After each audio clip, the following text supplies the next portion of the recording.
जैसा कि हम सभी जानते हैं कि यात्रा का मूल आनंद उसके सफ़र में होता है, उसकी मंजिल में नहीं। आइए, मैं हूं आपकी होस्ट रीना कपूर और हमारे गेस्ट हैं डॉक्टर किसलय पांडे जी। जैसे आपने क्षण भर कहा, तो वैसे हमारे शास्त्रों में भी ऐसा लिखा गया है कि त्रेता युग और सतयुग, उनसे अगर हम लोग कलयुग में कंपेयर करें तो कलयुग में क्षण भर भी अगर सच्चे मन से किया जाए भगवान की आराधना, माँ की आराधना, तो वो भी बहुत ज़्यादा फलदायक होती है। बहुत फलदायक है। और आपको ये समझना पड़ेगा कि वहाँ पे ये नहीं है कि आपने कितने ज़्यादा लड्डू चढ़ा दिए हैं, कितनी आपने भगवान के यहाँ कितना पैसा चढ़ा दिया है, आप ये कल्पना करिए कि आप बात किसकी कर रही हैं। आप राजराजेश्वरी की बात कर रही हैं, आप परांबा की बात कर रही हैं। कौन है वो परांबा? जिनके पैर के धूल के एक टुकड़े के बराबर भी ये पूरा ब्रह्मांड नहीं है। उसको आप क्या लड्डू से, अगरबत्ती से, दिए से और इन सब चीजों से, उनको तो सिर्फ भाव चाहिए।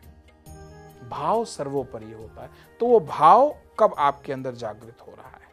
जी, किसी ने एक बार ऐसा कहा था कि जब हम भगवान को भोग लगाते हैं, तो जब उठाते हैं भोग, तो पूड़ी तो कम नहीं हुई होती, छोले तो कम नहीं होते, क्या कम हुआ होता? उसमें से भगवान ने लिया क्या है? भाव लिए। भाव ले लिया उन्होंने। वो तो आपने जिस भाव से चढ़ाया, उन्होंने उसी भाव को ग्रहण कर लिया है।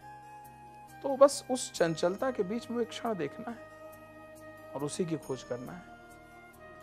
क्या परब्रह्म द्वारा निर्मित ये जगत वास्तविक है? और परब्रह्म और माया में संबंध क्या है? पहला तो यह है कि ये जगत माया जनित है। चूंकि ये जगत माया जनित है तो माया भी है। जो दिखता तो है, सुनाई तो देता है, समझ में भी आता है, पर वास्तविकता में होता नहीं। और ये माया इतनी ज्यादा शक्तिशाली है कि लाख कोशिशों के बाद भी हम इसका जो मिथ्यात्व है उसको तोड़ के बाहर नहीं आ पाते। जैसे वो जो जाल होता है जिसमें पंछी एक बार फंस जाता है और जितना कोशिश करता है जाता है दलदल जैसा, ठीक वैसा ही ये जगत है। क्योंकि हम लोग काम तो दिमाग से लेते हैं और दिमाग अपने आप में सबसे ज्यादा लॉयल सर्वेंट है माया का। उसका एक ही काम है कि मनुष्य को या जीव को माया के अंदर ही रखना, उसे बाहर नहीं लाने देना है। वो अनादिकाल से बड़ा ही लॉयल एम्प्लॉय है माया का। तो वो आपको जगत का जो मिथ्यात्व है उसको तोड़ के बाहर नहीं आने देगा, उसका भ्रम तोड़ने नहीं देगा। अच्छा, तो माया क्या है? इसका एक लाइन में जवाब है कि माया परब्रह्म का स्वभाव है। उनके विस्तार का एक और स्वरूप है, उनके आनंद का, उनके विलास का एक और स्वरूप है। बस माया को आप इसी रूप में समझें कि उसकी शक्ति ऐसी है कि आप ये जानते हैं कि अगला क्षण निश्चित नहीं है, फिर भी आपने आने वाले 20 साल की प्लानिंग कर रखी है और उस प्लानिंग में गलती ना होने पाए 20 साल बाद के लिए, उसके लिए भी हम लोग हर सेकंड मर रहे हैं, कट रहे हैं, संघर्ष कर रहे हैं और नाना प्रकार के कष्ट और नाना प्रकार के स्ट्रेस से अपने आप को बाधित कर रखे हैं। ये उसकी माया की शक्ति है। अच्छा, तो ऐसा नहीं कि सिर्फ ये हालत इंसानों का ही है। यहाँ देव, दानव, गंधर्व, किन्नर सब इसी तरह की समस्याओं से ग्रसित हैं। देवराज इंद्र भी जानते हैं एक समय के बाद उनको उस पद से हटना है, फिर भी माया के प्रभाव में वो पूरा, उनको लगता है कि बस अब अनादिकाल जब तक सृष्टि रहेगी तब तक वही इंद्र बने रहेंगे और कुछ भी करके अपनी गद्दी से नहीं, वो उनको पता है, वो उसी के लिए संघर्षरत है। अंदर अंदर वो भी जानते हैं कि समय आने पर हटना है, पर मानने को तैयार नहीं। ये माया का प्रभाव है। इसको इसी रूप में देखा गया है और इस रूप में ही फैल रही है। तो ये बताइए कि द्वैत अद्वैत क्या है? कई लोग मानते हैं कि ये जो माया है, परब्रह्म है, सब अलग अलग है और कई लोग मानते सब एक ही है, मैं ही हूँ, सब कुछ मैं ही हूँ। इसमें इतना अलग अलग सोच विचार क्यों, और ये है क्या चीज़, ये दो तर्क वितर्क किस चीज़ को लेकर है? अगर जैसे आप बोल रहे हैं कि सब माया है, तो फिर अगर सब माया है तो ये सब जो हो रहा है वो सच नहीं है।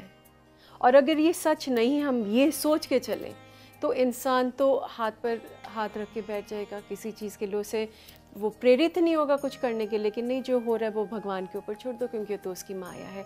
बहुत सारे लोग इस तरह का वो उस चीज़ को ऐसा लॉजिक दे के निकलना पड़ेगा कि ये तो भगवान की इच्छा, ये तो माया है, चलने दो जैसा चल रहा है, तो वो कोशिश करना भी बंद कर देते हैं। तो ये है क्या, असली चीज़ क्या है? इसका जो प्रतिपादन है वो आदि गुरु शंकराचार्य ने प्रतिपादन तो खैर नहीं किया, बट हाँ इसको दोबारा लेकर आए ये मुख्य पटल पर। तो इसका तात्पर्य है द्वैत अद्वैत। अद्वैत का मतलब ये, द्वैत ये है कि परब्रह्म अलग है, जीव अलग है, और अद्वैत का मतलब है ये परब्रह्म ही है जो जीव के रूप में भी विचरण कर रहा है। अब दूसरा ये आ जाता है कि जब परब्रह्म ही है, सब ईश्वर की इच्छा है, तो फिर काम क्यों करना?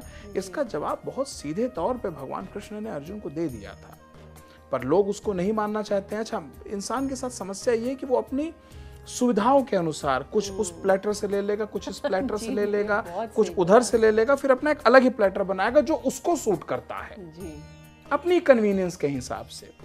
पर ये ऐसा होता नहीं। भगवान कृष्ण ने सीधे सीधे बिना किसी लाग लपेट के बता दिया था, कर्मण्येवाधिकारस्य मा फलेषु कदाचन, कर्तव्य बोध से करते चले जाइए, कर्ता भाव से मत करिए कि मैं करने वाला हूं। आपको जन्म दे दिया गया है, मस्तिष्क दे दिया गया है, तो उसका प्रयोग क्रिएटिव की तरह करिए, एक कर्तव्य बोध से करिए। करना है तो कर रहे हैं, ये इतना भी क्या उसके अंदर आसक्ति कि आप उसमें आपने अपने आप को इतना ज्यादा तल्लीन कर दिया, उसके होने या न होने वाले प्रभाव में इतना ज्यादा आप समा गए कि आप यही भूल गए कि असली करने और कराने वाला तो ईश्वर है, वो परम सत्ता है। अब उसके बाद क्या होता है कि आपने फॉर एग्जाम्पल एक नया काम शुरू किया है, नई फैक्ट्री डाली, तो आपको लगा कि आई एम द किंग, मैं ही करने वाला हूं, तो फिर उसको करने के बहुत सारे स्ट्रेस आपके ऊपर आ गए, फिर उसके सक्सेस के अहंकार भी आ गया, या उसके फेल्योर का आपको डिप्रेशन भी आ गया।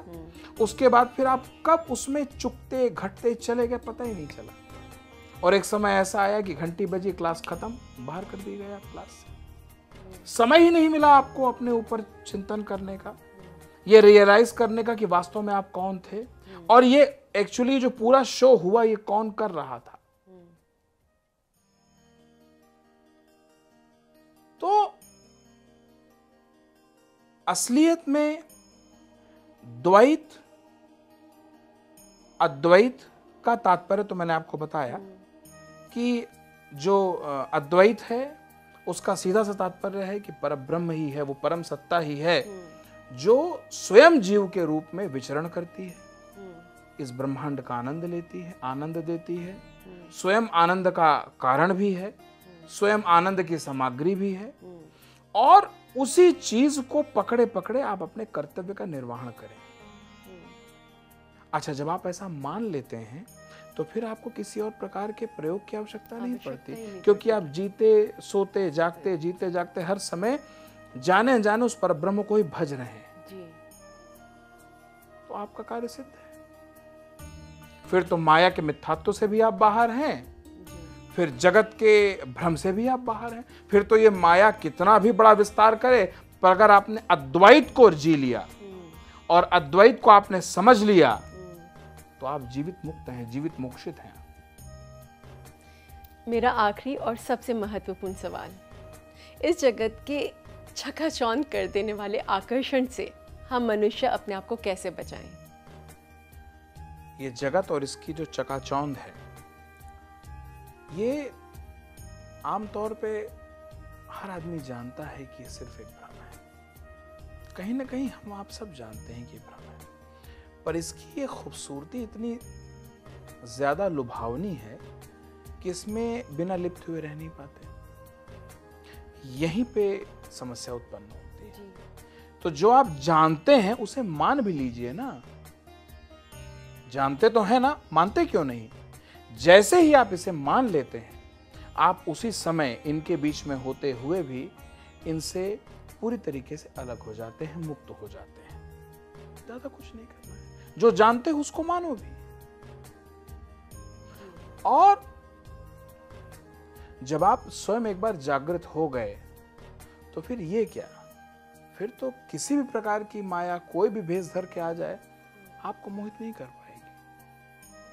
आप तो फिर नारायण की तरह या बाबा महारुद्र की तरह आराम से मस्त रहिए उस परब्रह्म की साधना में, निर्विकार निरक्षीर विवेकी होके चलने दीजिए। चकाचौंध कितनी चल रही है, क्या फर्क पड़ता है।